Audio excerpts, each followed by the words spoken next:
Because consciousness is reckoned by the particular condition dependent upon which it arises.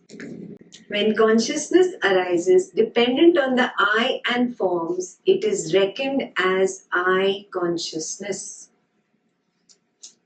When consciousness arises dependent on the ear and sounds, it is reckoned as ear consciousness. When consciousness arises dependent on the nose and odors, it is reckoned as nose consciousness. When consciousness arises dependent on the tongue and flavors, it is reckoned as tongue consciousness.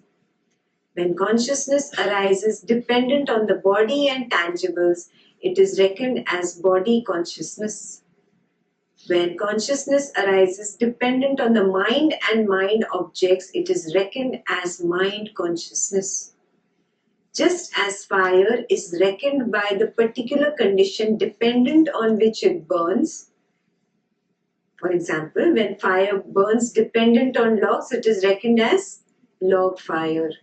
When fire burns dependent on faggots, it is reckoned as a faggot fire. Faggot is lots of iron rods are kept together in a bundle, and on that the fire is lit.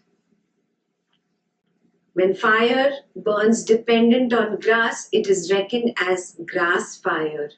When fire burns dependent on cow dung, it is reckoned as cow dung fire. When fire burns dependent on chaff, it is reckoned as chaff fire. When fire burns dependent on rubbish, it is reckoned as rubbish fire.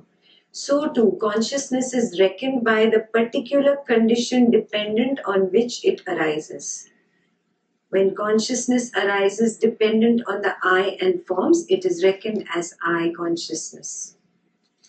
When consciousness arises dependent on the mind and objects, it is reckoned as mind consciousness. Same with ear, taste, tongue, nose. That is just assumed, Yeah? There's conditionality for consciousness to arise. It cannot arise without the previous preceding sankhara. So something that has a condition for arising and a condition for falling away, that which arises and falls, how can that be your permanent soul? Your permanent soul, what do you call it? Shashwat. Where is your Shashvatta in this rising and falling? Is this clear?